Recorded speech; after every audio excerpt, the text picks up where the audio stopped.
It's going, it's going. Hello everyone, Venus here. And I am the loose news moose goose. And this is I Don't Know podcast because we don't know a lot of stuff but like to talk about them. Loose, what's topic for today's podcast?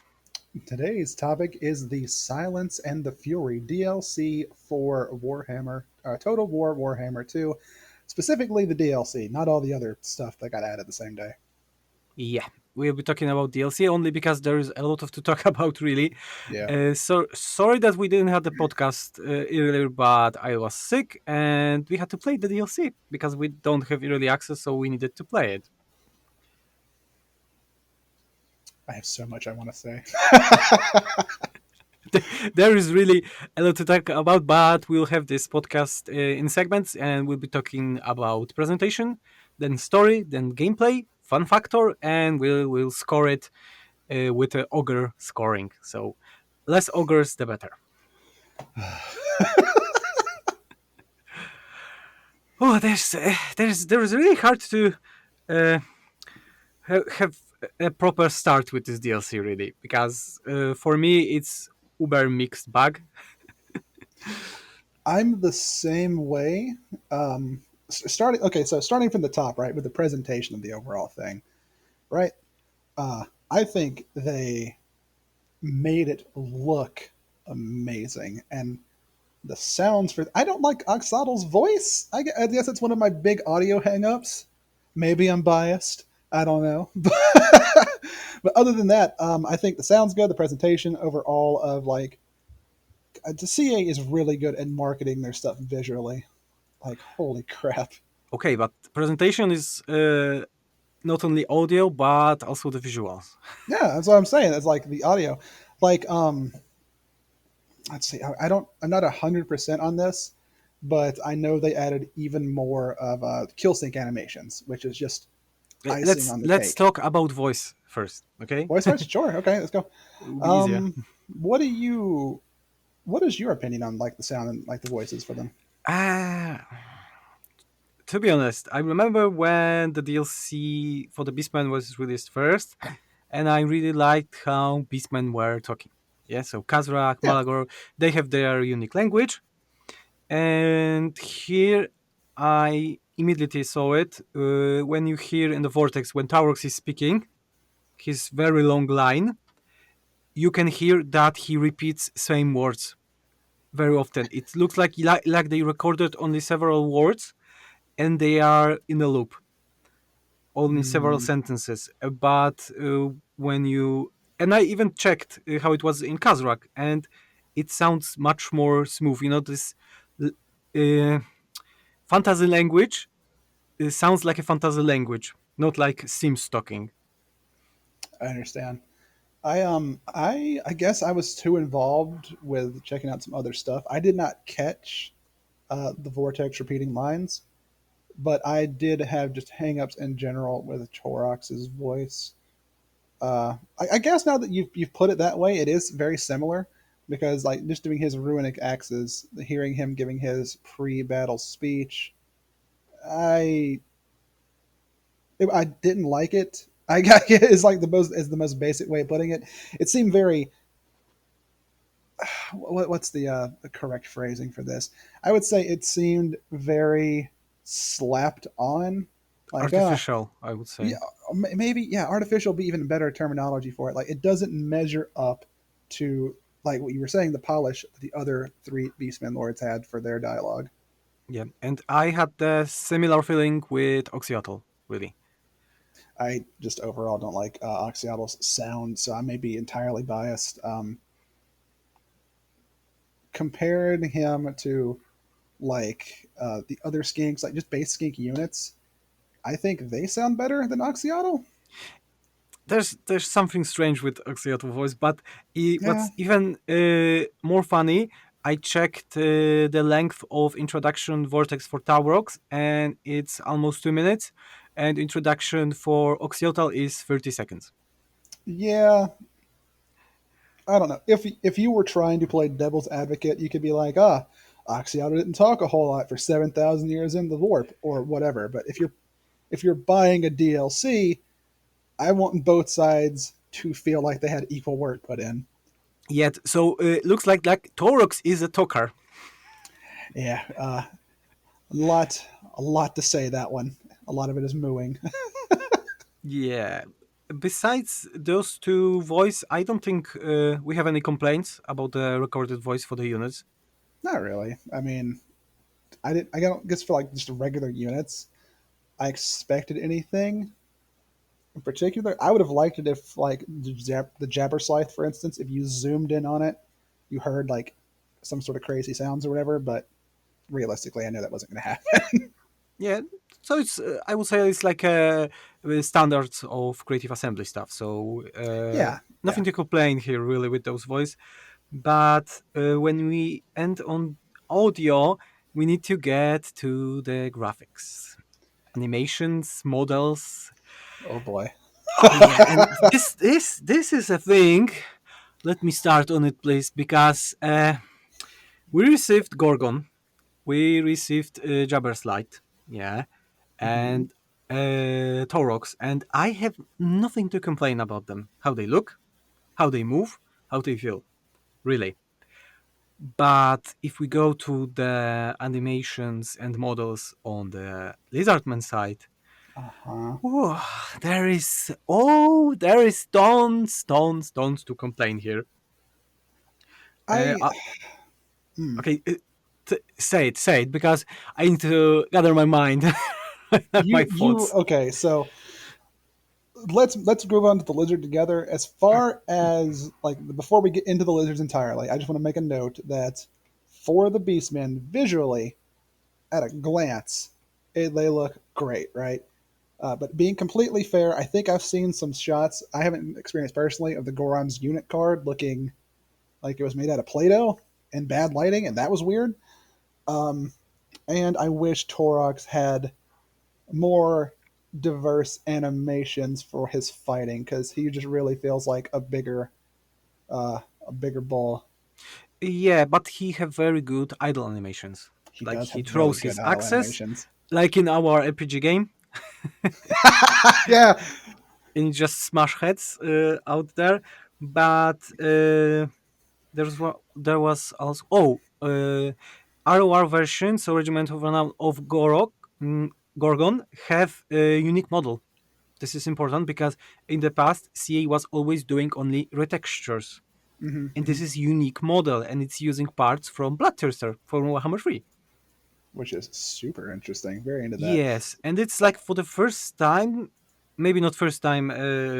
I made mistake with here, but they were always in 90% of cases they were doing just different textures for the Regiment Yeah, of Renown units. This is a unique model, like entirely new model, have new parts, and this is really cool. They are moving very good. Same with the Jabberslide. Jabberslide even have unique Senkill, which is eating nice. horses. Very good thing. Very Uh, good. it's like a first sync animation for I think for cavalry even in the game right now. Yes, it is. I don't like. I don't have any complaints about the Beastmen. It is just like wishful thinking. Like, I wish they'd done this. Wish they'd done this. Lizards, however, But last thing with the Beastman, there is a Tuskor Chariot unit that is like okay, whatever unit. yeah, kinda. It's there for sure. Wargore is looking very generic for a hero, Yeah, at least for my standards. And the thing that I was not expecting, the Dumble is looking very good. And the fact that he's using fists fighting is also very good idea. I'm looking forward to this. Looking forward to seeing what people do with that. But we need to move to the sad part of the visuals, really. Yeah. So, the Lizardman, I know that you're a very big fan of Oxyotl and Lizardman overall, so I will let you speak first because you will ease the punch that I have. Okay. So, going one at a time. Visually, like if you look at a still image, most of them are okay, except for the flying snake. The four man, come on! It's supposed to be this mystical, like awe-inspiring snake flying thing based on like actual Aztec mythology, and it is so its animations are so bad. They are so bad. Kotal, first of all, Kotal, I don't know why they gave him bark. It should be a snake head, not a bird head. I don't Mm. know. There's so many very questionable decisions about the thing. I'm looking at one right now, and I'm just Yeah, perplexed. people made very good arts of Kotal. Even the mod that Chaos Ruby did with very high respect to creative assembly. But I think this is the worst unit that we had to pay in the history of Total War Warhammer right now. I'm inclined to agree with you, and I hate it because I heard them like the unit drop, and I was like, oh man, finally, it's going to be so great to see what they can do with like official tools, and we have this. It doesn't have land animation. It's not even flying per se. It's hovering above the ground, still knocking back all the units with its mass. Hmm. Like no, nothing is really working with that unit. Mm-mm. I Nothing was at trying to all. tweak it with modding tools to make it rotation faster, mass bigger. Nothing helps. It's broken. it's gets still sometimes. It freezes during combat or during the animation. I don't know. I I, was I don't know. This is company that gave us subscribers, like gave us Hill Pit Abominations, Hydras. Those units are awesome and looks are to be much more complicated units. And they gave us Kotal that some YouTubers mentioned that looks like a very poor version of Kathai dragons that would be released in Warhammer 3, and sadly it looks like that way. yeah, it's like you said, it's perplexing to see what this company is capable of, and just how this can even happen. It's nuts. Same thing for the Skink Oracle hero. Always on top of the Troglodyte. My opinion, a very extremely powerful unit, but as far as animations, he's just kind of there. the Yeah, trouble. the Oracle is not moving. The Troglodon is having some unique animation. It's not only Carnosaur, it's having most animations from Carnosaur, but it's using its hands in battle also. So it's not And that bad. also, it's got some idols that are using its tongue to flick around and find stuff as well. That's kind of fun. Yeah, Troglodon is fine. The Troglodon is it's a unit very similar to Carnosaur, so hard to say. It's very unique looking, looks like a jabber slide, so Mm, overgrown frog. But Troglodon is fine. I don't have any complaints, but I have complaints for Chameleon Skinks yeah. because their animation makes that their weapon disappear in battle sometimes, and it's quite often, really. I, I hate that I love so many of like the new units, and so many of them are so jank. Like the stalkers are so fun. The whole idea of this shock infantry shooting and hitting battle is something I've wanted ever since I've seen Free Company Militia. Uh, so I just oh my god, it's so cool. And and they show up and they have problems too. Yeah, with this update, they added the way of making units to shoot while moving for units that was not possible. So, for example, Marauders are able to do it right now with their Trident access. In the past, it was not possible, and Gyrocopters are also able to do it when it was not possible in the past. Which So is so cool. it's a cool thing. Oh, and we need to talk about last unit. So Oxyotl, how is he looking visually? Ah, he. I don't know.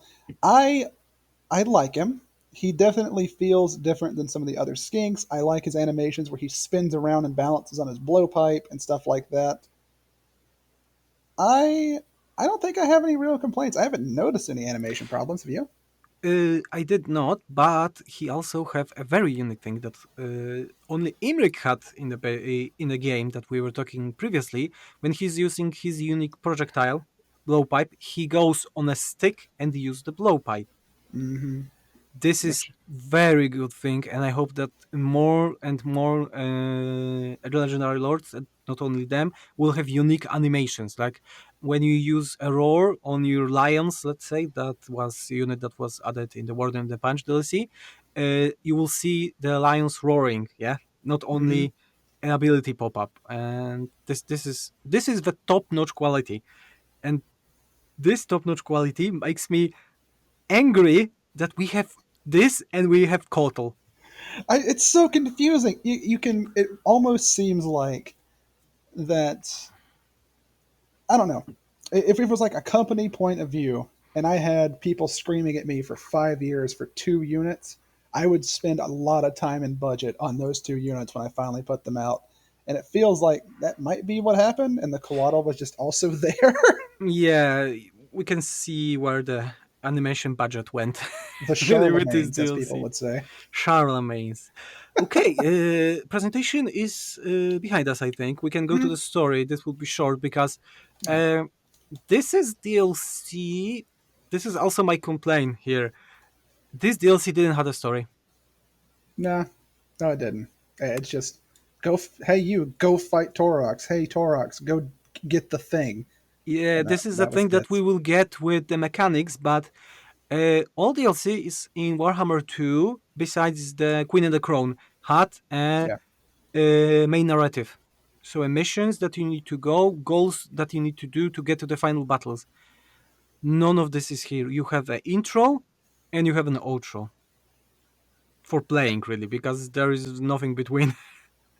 and it's pretty disappointing actually for something that people have been looking forward to for so long. Specifically, more Beastman content, and this is what you get, and it just Yeah, because it's a letdown. in summary, both Torox and Oxyotl are looking for a giant heartstone. I don't remember the name.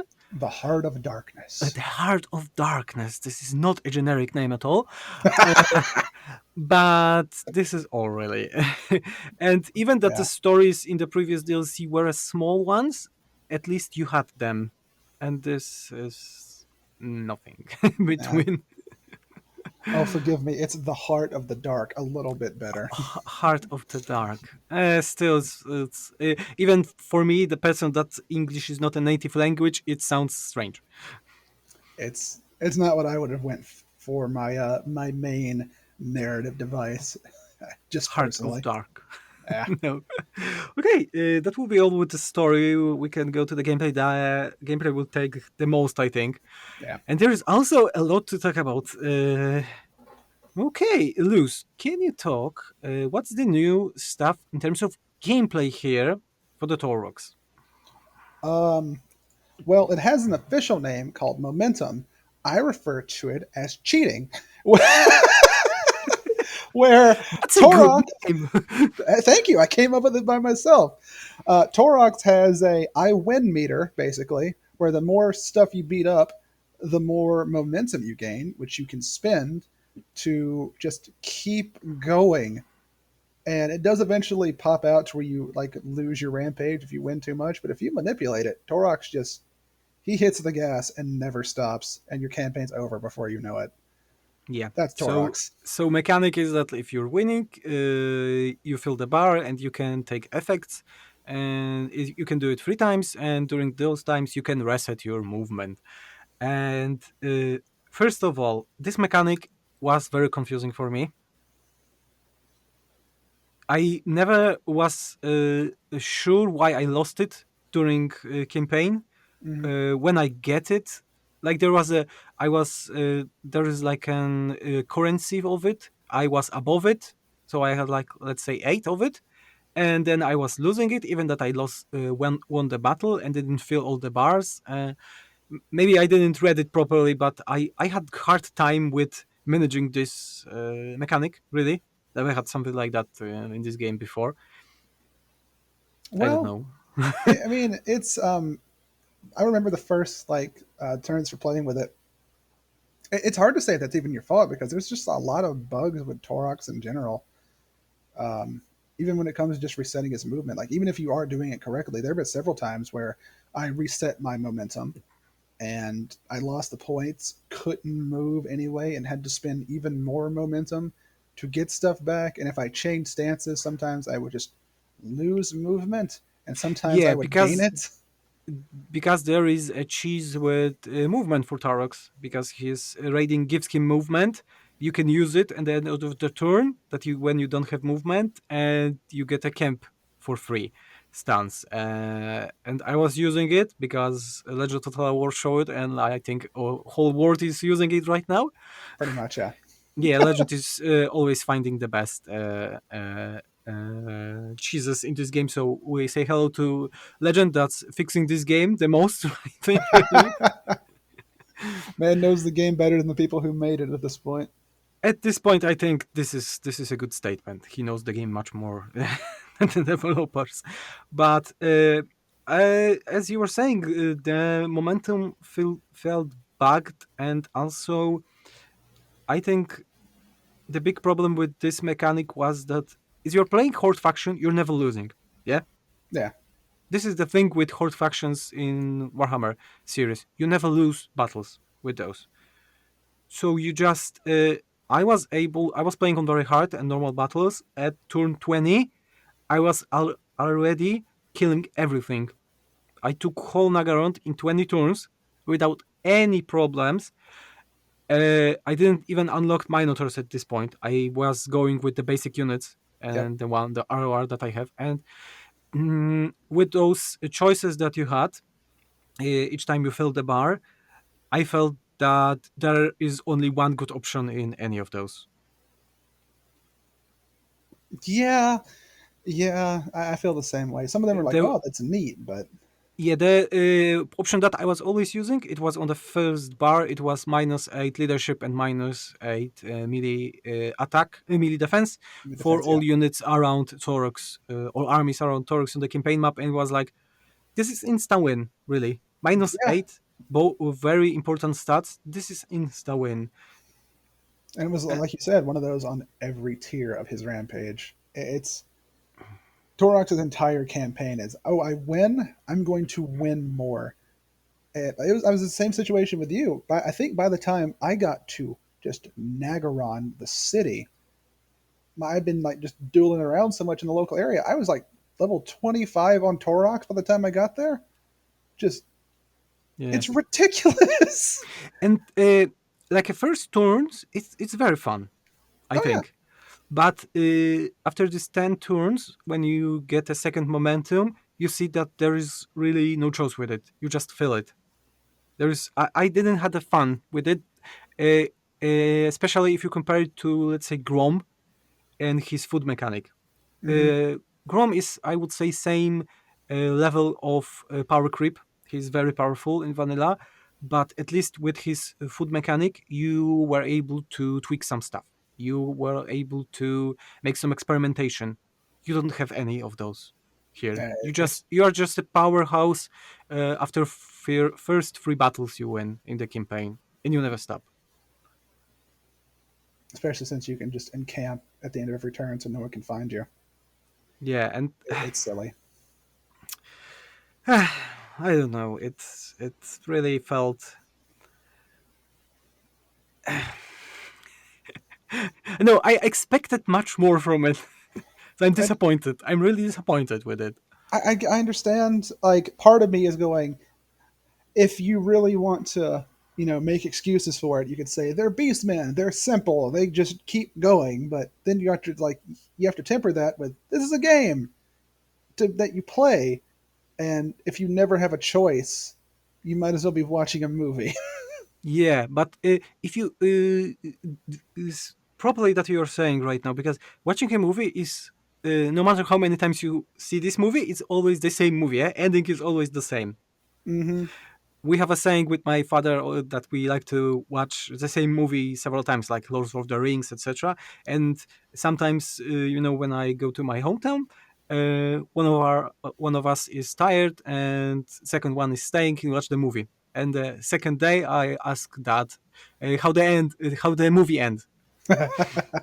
Even that we watched it like 50 times already. Hey, you want to feel old real quick? Those movies are over 20 years old now. Okay. That's, it's not half of my life, at least. But I remember them as they were yesterday. We can make a podcast about movies of our childhood. That'd be fun. but We should do that. going back to my point, because this was a very big side topic. Oh, yeah, sorry. Even if you look on Forge of Date, the thing that even whole community of Totoro said that was a bad mechanic Mhm. when it had dilemmas, of course. Now it have a panels, and right now I would say that Forge of Death is better than Momentum because you at least have choice there. Yeah, well, I mean, you can say that you have choice with the momentum and like the three rampage tiers, but again, there are clear winners on each tier. So it's sure you technically have choice, but there's a right way to do it. You know what I mean? Yeah, yeah. Why go the one that gives like 10 or I don't remember 25 winds of magic, and those are never compared to even if it would be one effect of those that we said that is winning. So -8 leadership and melee defense. Even it would be -8 or -10 leadership only. I would take it always. Every time. Yeah, Those are really important stats, like you said. yeah, and yeah, and this is all. Taurus doesn't have any new mechanics. No, that's it. That's his only distinguishing thing from the other Beastmen. Other than that, he is just big. Yeah, and he's a very good big Minotaur that I like. But getting to story, because we were saying that there is no driven narrative with those, and getting back to the older DLCs, Vortex and Mortal Empires always had different mechanics for this DLC narrative. Yeah. Hmm. So we had race to a final battle and defense with Warden and the Punch. We had to take special places as fraud to stop Oriel and take away her buffs, things like that. And Yes. here, only as Taurox, you are filling ruination, so a bar on the top that all beastmen have as a free LC, so we won't be talking about it. But Mm. you need to fill it. It's a little bit grindy, I would Oh, say, a bad. little. uh, it's a lot. It's very grindy. Yeah, I it's like, hate it. I have beat the game on turn 30. But Now to get more ruination. yeah, I need to do the same thing for like 50 turns at least. But when you fill the ruination, you are getting to the final battle, and only difference between Mortal Empires and Vortex is that it's a different battle. Yeah. And I don't know. If you It, compare it to the previous DLCs, then it's like loose. You need to say something because compared to the no. previous DLCs, it's just not on the same caliber. And I have some. This is not the podcast for it, but I have some opinions or like ideas on why that may be. But it's more of a comprehensive piece of everything that happened that day. But the spoilers on that, I'm actually I don't know. It feels to me like the DLC we got is the free LC in a way, if that makes any sense at all. Uh, okay. We had to pay it because it was a tradition. Yeah, it's kind of what it seems like. Because I Okay, mean, we will talk it about on the end, I think, because yeah, yeah. that's a conclusion thing. Okay, Liz, what's with because it's all for the Beastmen. We really don't have anything more to talk about Oh, Tarok, sadly, in terms of gameplay. There isn't any new in battle stuff in terms of Jabber Slide, Gorgon, and Tuskor Chariot. So th- nothing in terms of gameplay. So what about Lizardman? What's the mechanic for Oxyotl? okay. So Lizardmen, to me, was a lot more interesting. Oxyotl gets to play the Chaos Cop and stop all ne'er do wells and bad guys across the entire world. I thought that was so much fun. Um, God, I had so much fun playing Oxyotl. Well, at least on the campaign side of stuff. There is one thing about him I don't like, and that it felt like at the beginning of the campaign, I had to fight every single battle manually, which It's not like a complaint. I'm there to play the game, but even if the garrison was like 80 tiny Norskins versus my skink army, it would still give me like massive losses. And I would just, oh God, come on. Yeah, I agree. I had the same with the Beastman and Oxyotl because even with those deals, auto resolve changes, I felt that auto resolve still hate player. It really seems to. Uh, Uh, and I feel that auto resolve treats a player as a very very casual player because I know people that have problems in battles in this game. Yeah, yeah, and they use auto resolve. I know such people. They like campaign stuff. They don't like battles. They are very bad at battles, uh, and I feel that auto resolve is like made for them because the results that you are getting from auto resolve are very similar to what they are getting in their battles. I think I get that. But most players are not casuals in Total War. I feel No, like this already. is it's not this is not it's it kind of feels like it's on its way to being a more mainstream thing, but it's still kind of niche. And people who play this know what they're doing. I'm not just gonna let my only two Saurus die for no reason. I'm Yeah. gonna ambush the hell out of them with my stalkers and my chameleon skinks, and the only thing I'm gonna lose is ammo. Yeah, yeah. In most cases, that's the scenario. But let's get back to the mechanics of Oxyotl. So Oxyotl have two mechanics, and one is that using map, one time each turn you can teleport to special missions. When you fight sometimes spawned army, sometimes you need to kill a specific faction, Hmm. and Hmm. you have some very small rewards for them and penalties if you don't do them because they have turns and they have also difficulty levels. And sometimes if you don't do them, the spawned army gets stats bonuses. Sometimes you get faction wide negative bonuses, etc. And the second one, he can build if for winning those battles he can build sacred sanctums, so they are working like Skaven under empires, having buildings with crazy bonuses for the local Oh region, yeah. like really OP. People are doing free armies thanks to them because you can build them in every settlement in a province, for example, Mhm. and that's it. That is it. But it's so. To be fair, base game Lizardmen don't have a lot going on. Yeah, the problem I think with for me, I had much less fun in Oxyotl campaign than Torx campaign because Lizardmen as a base faction are really bad right now in vanilla. They don't feel good to play at all. Nothing really works. The buildings, effects, tech tree is terrible. Everybody's Geomantic web terrible. is useless. Really, it, uh, Slan are also generic lords. They don't feel like Slan. They don't feel like rewarding. Nothing. It, Ah, this, it's of all the factions that were hitting game two, I was most excited for Lizardman. Like, are you kidding me? Lizardmen finally get love. They're up there with Beastmen for me, and it seems like they kind of got the Beastmen treatment where they've been going to pushed aside and kind of forgotten. Like, sure, they get lords, they get Lord Croak, that's neat, but my main yeah. faction mechanic, I forget that it's there. No one cares about the geometric nexus. Yes, and problem is because I was expecting this at least same rework as Highlights received in the past with the Warden and the Pouch DLC. I'm talking about this DLC a lot because I still think it's the best DLC that we had for Warhammer 2 in It's terms of really good. quality and everything.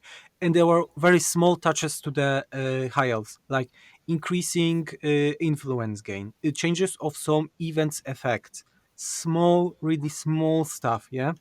Hmm. And then they did the same with the Dark Elves, so they gave only small buff to Black Arcs, yeah? So skills, some buildings, very simple stuff. And none of this was added to Lizard. I was hoping for at least better effects for Geomantic Web. That would fix a lot of stuff for them. Yeah, if the geomantic web, I think all it would take, to, like just my 2 cents about not knowing anything, the I don't know podcast sponsor,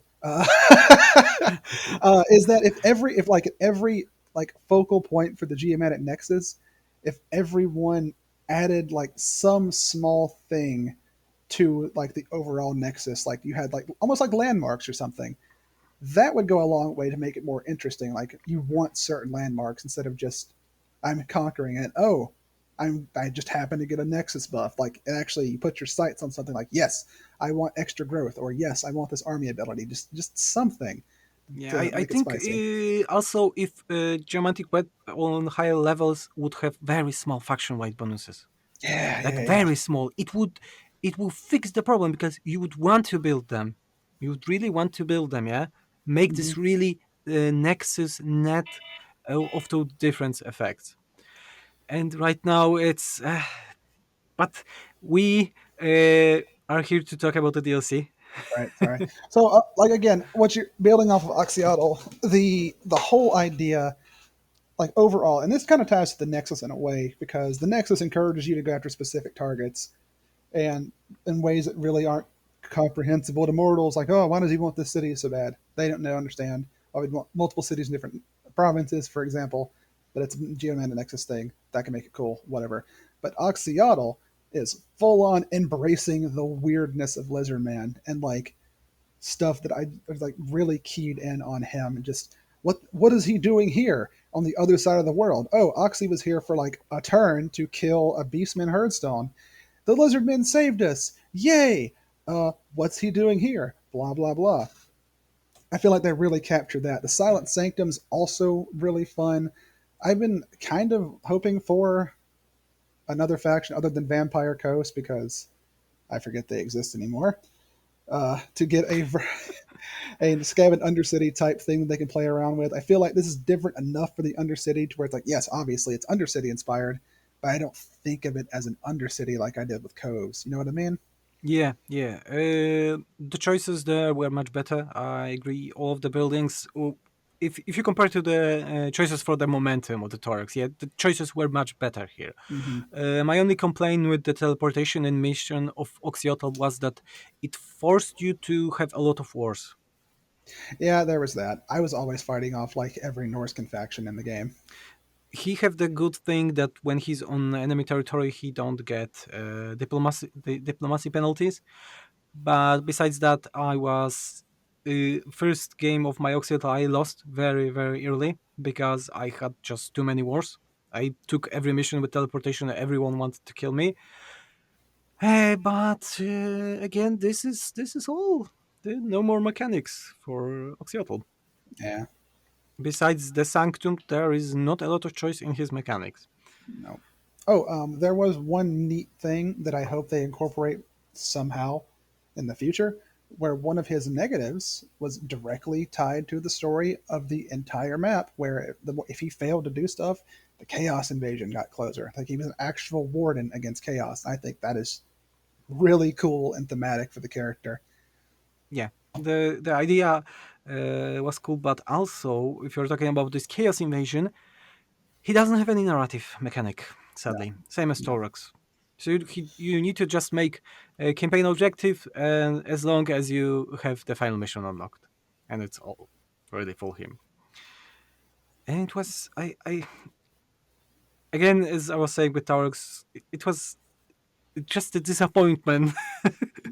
It's like in old days when you're playing a Blizzard game when Blizzard was a good company, and you're finishing the game and you're not getting ultra cinematic. It will be the same because you people were always playing good Blizzard games, Mhm. old games, and in the end you always had this very epic cinematic. It's like And playing good Blizzard game and not getting cinematic on the end.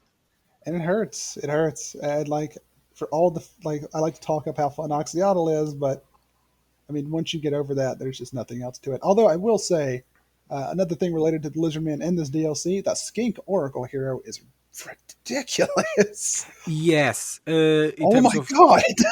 we can get to this is a good topic in terms of gameplay because he makes two units obsolete. So Troglodon, normal Troglodon is useless when you have Oracle because Oracle have everything better. Hmm. It stats everything, and normal Carnosaurs also.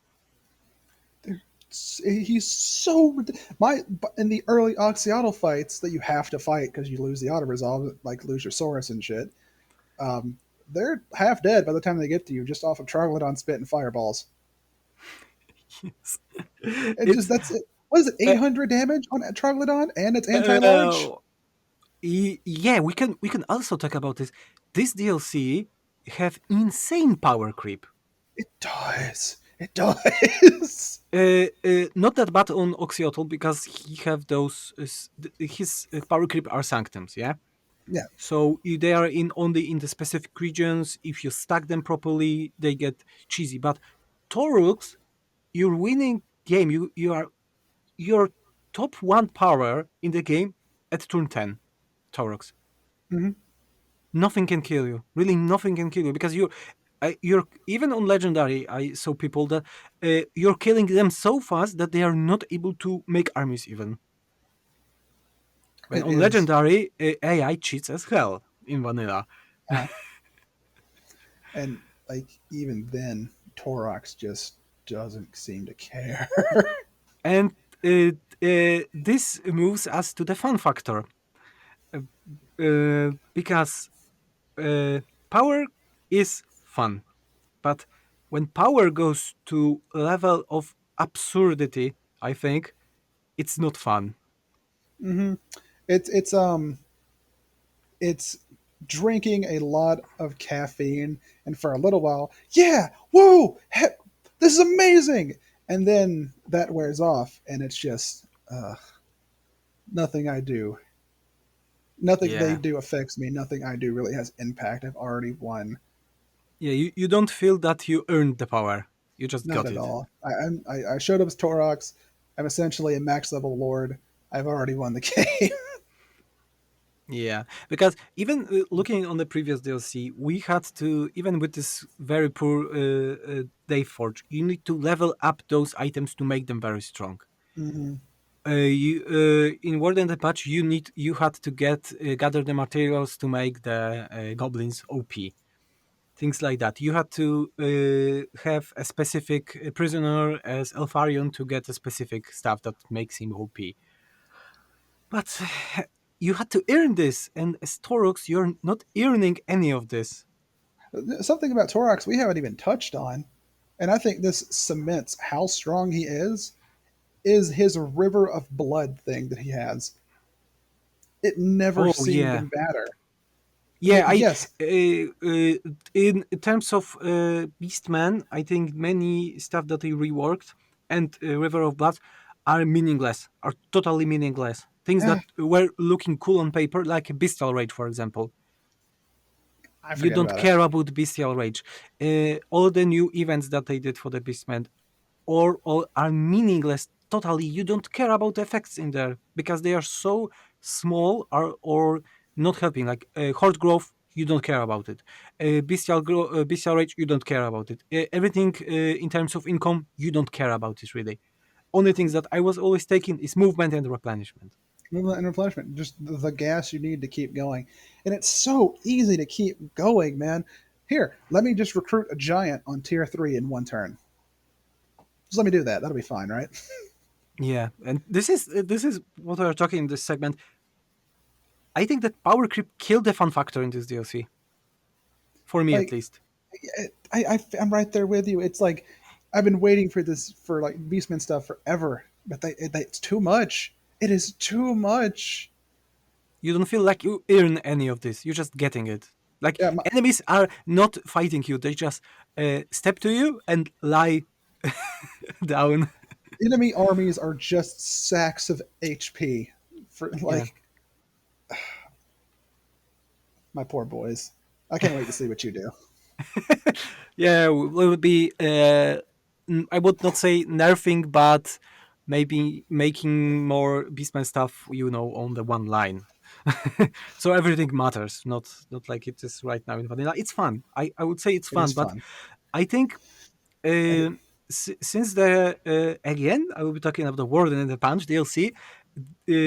CA went a path that they don't want to balance campaign anymore. They just want to make fun mechanics, but fun mechanics that you need to earn. You need to do something to get them, mhm. and I'm all about that. This is great. I had a lot of fun with Snitch. Even Malus, I liked Malus because you need to do stuff to get him powerful. Yes. I like Altharion, I like Throth because you were unlocking those stuff to make him powerful. But here, you don't have any of this. You're just starting as a power creep. And it's, I don't know. There, I guess there's something to be said whenever the mood hits you. It's like, I want to play as Torox, the Brass Bull, Korn's chosen beastman, yada yada. You get that, but you're bored of it in 10 turns. Yeah, because there is no build up to it. hmm And this is I I'm very confused about it because mechanic is great, even that it has bugs, but the pacing of it, how fast you get it, just and sadly this is also same with Oxyotl. After 10 turns, you have nothing to discover for Oxyotl in terms of mechanics. Yeah, when you put it that way, there isn't like that's it, front loaded Yeah, sanctums missions, and then even you're at like war with everybody. again, getting back to all the DLCs, even Snitch, you were making reputation with different clans, and you wanted to get those things. You wanted to level up Snitch to get those this OP stuff that was killing whole faction. You had the goals to do it, and here is, anyways, it feels vanilla, if you know what I mean. Yeah, I do. Like, of course, it is vanilla, but even compared to their other stuff, it feels lacking. I still go Yes, back and play Snitch. I play each of the Skaven except for Tretch Craventail pretty evenly because each of them has a well, not Skrulk anymore. Skrulk has been rendered. We'll talk about that in the free LC thing, I imagine. But Skrulk is useless now. yeah, and talking still about the fun factor. I had fun factor in this DLC, but only for several turns on the beginning. I didn't see either of the campaigns, especially Torox. I don't see myself ever completely finishing one unless I just rush the story. I don't see myself burning down the entire of the Immortal Empires, and I feel I like the novelty uh, and Oxyon will wear off really quickly as well. I will say it. In my Torox campaign, I cheated. I cheated to get Raynation on max to get the final battle because I ended at least something like turn 50. I had two Doom stacks full of Minotaurs, and we were talking about chat because I was live streaming it. I was like looking on my armies and said, "What I'm doing? Why I'm doing it? I doesn't feel it doesn't feel fun anymore." But I was fast forwarding battles that was killing a lot of my units in auto resolve. This is not how I think games should be. The A game should not feel DLC, like a chore to get through. yeah. Even I was complaining about the previous DLCs, but I need to give a lot of kudos right now to the Creative Assembly. They made the DLCs, the previous DLCs. They were power creep out there, but they were fun to the end. Even if it was only 50 turns or if it was only 100 turns, you were always having something, this legendary lord specific, this DLC specific thing, always to do something hmm after these 50 turns. Here, after 10 turns, you are not discovering anything. You don't have taming. You're not looking for more dragons as Emmerich. You're not wanting to unlock new stuff as Snitch. You don't want to get new prisoners as Eltharion. There's nothing here.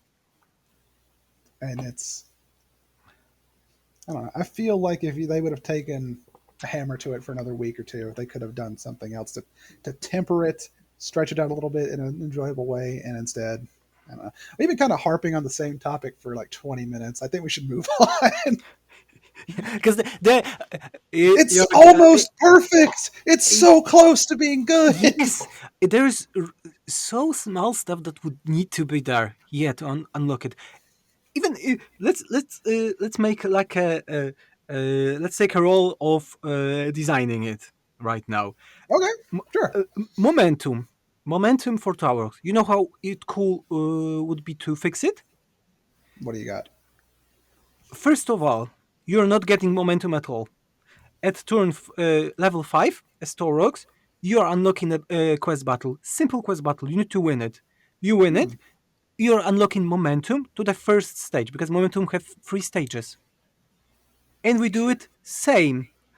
Now, for the first time, when you get to the stage 2, not level of Towerx right now, you're unlocking second quest battle that is harder. Because we know that he is able to make great quest battles. The final quest battle was Yeah, cool. yeah. It was very easy, but was cool because you were killing innocent people there, so it's always cool. You okay, Slaves. Venus? You feeling good? No, I liked it because they, for the first time, they make a unit that is like useless in terms of gameplay. It was only for fun, for you to kill them. You had I to kill 2,000 units just for fun. Let's call it that. Killing artificial units for fun. Artificial, I said. And you are making the second quest battle, and you are unlocking second momentum. And the last one is the hardest battle, and you are unlocking the third one. And it would be feeling much more rewarding, in my opinion, and easy to do because they did it with Wolfheart already and Nakai. That is true. I guess the only thing with that would be because the bar resets and you have to build momentum again. But I mean, just like a couple more, I'd say like an afternoon, you can work out something great, even like just with your idea, and even with it resetting. Sorry, there's weird stuff going on in my house. I lost my train of thought, but yeah, that could easily be reworked into being just that, and that would feel a lot better than just, "Hey, you did it. Keep going." Yeah. Ooh. Hey, you want something to add because we will need to move to score right now. Is there anything else I wanted to bring up? Um, if we were going to do something similar for Oxyotl and his how he after a couple of turns you've experienced everything he has to offer. I don't know. How would you expand upon that? The only thing I could I think of is like specific targets. Like eventually, when the Chaos Invasion spawns, you get like a special thing or something like that. That's all I can think of. I think that effects of his mission could progress.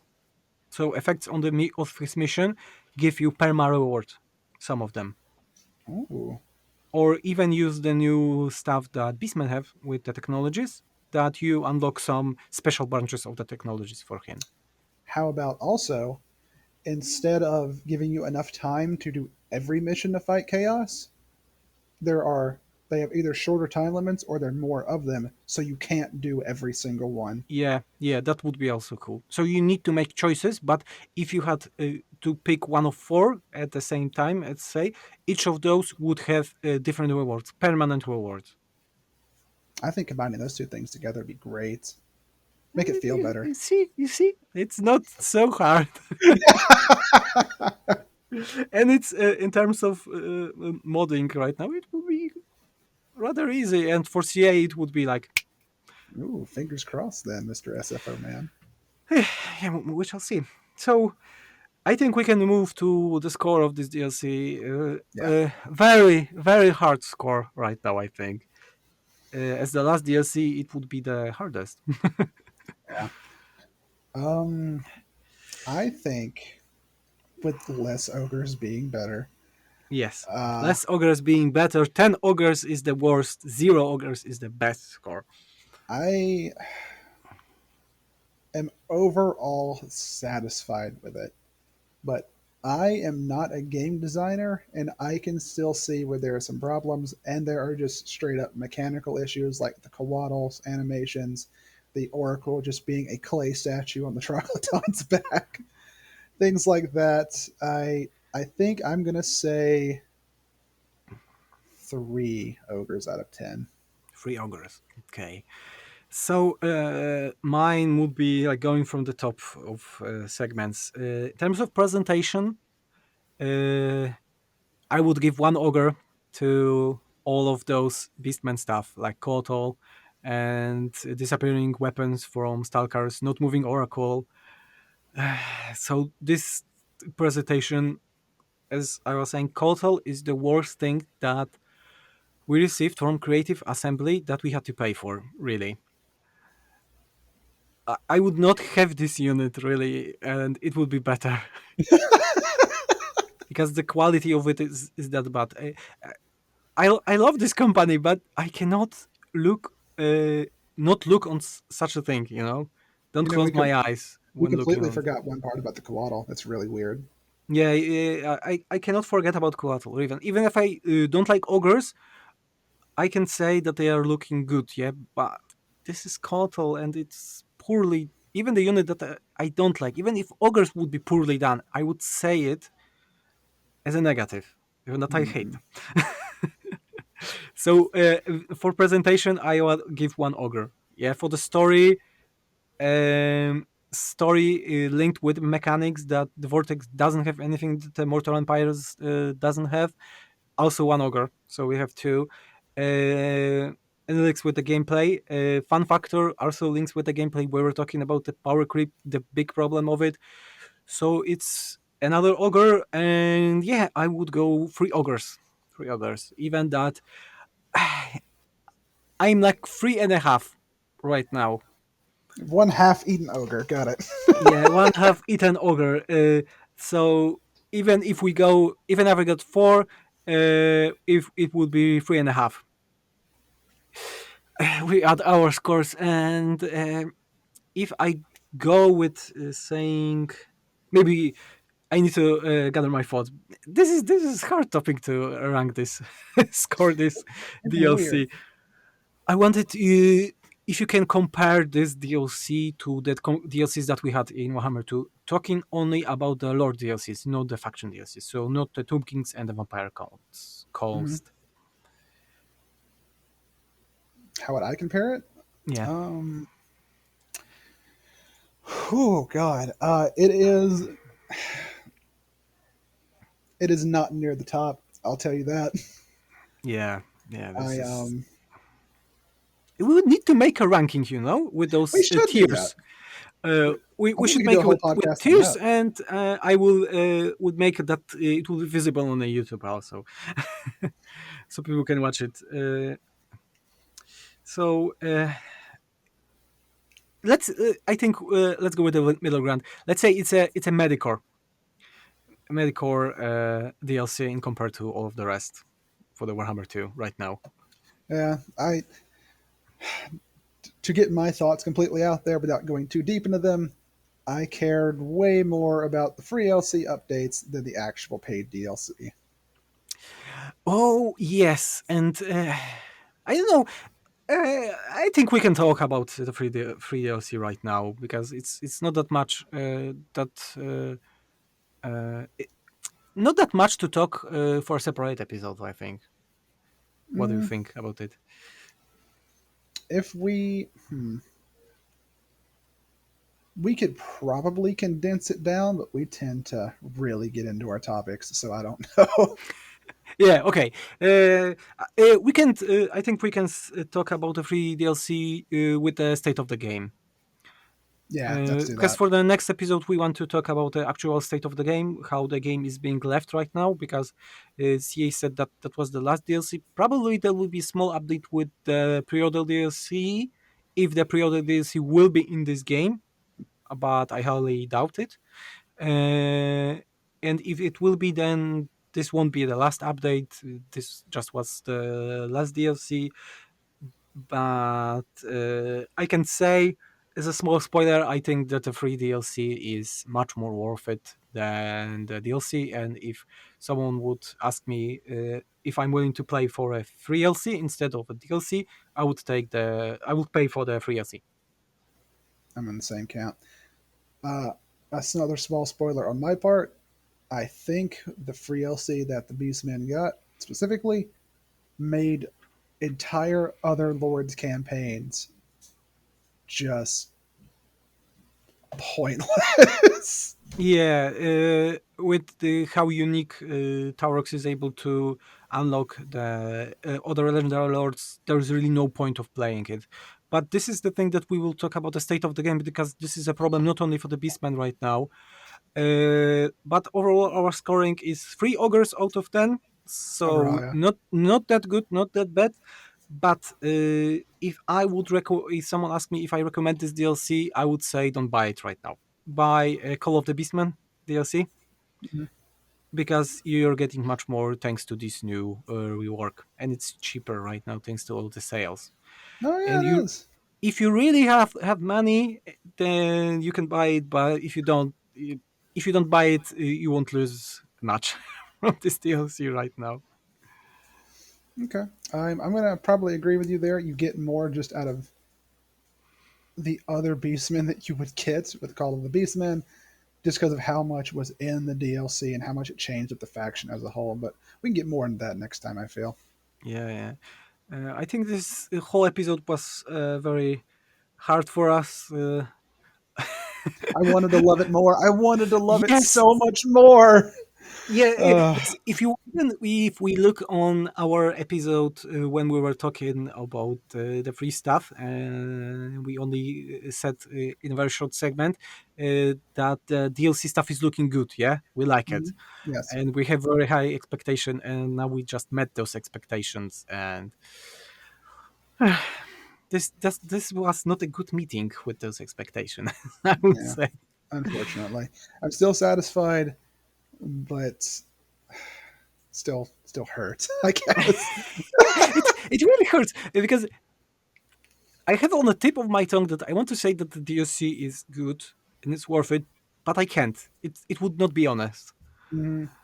The enthusiasm in my heart for Torox, Lizardmen, Beastmen in general, it's like yes, yes. But if you actually look at what you're getting, it's no. It's such wasted potential. It's like seeing your very intelligent child that you have such high hopes for, and they are outside in your driveway eating rocks.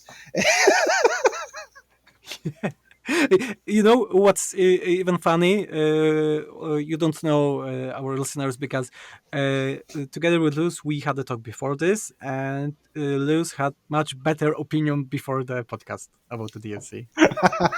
Yeah, it's true. To be honest, I also had much better opinion. But when you speak it out loud, the things that bothers you, it's it's harder and harder to separate DLC from the free DLC right now in terms of Hmm. quality. It is. I hope that Warhammer 3 won't have this problem. I have really high hopes for three, but I don't think this is the place to talk about those for now. Yeah, we made so many side topics for the other episode that we'll be recording, and Yeah. right now, if we won't get sick, like I for the weekend, we will be recording each week with new topics. And the Hmm. next topic will be the state of Warhammer 2 as a game right now. So I guess we're done for now. For here. Yeah, yeah, this is the worst farewell that we did so far. So I like it. It feels real. it's real. Yeah, it doesn't feel. Yeah. Okay, I will just cut it up.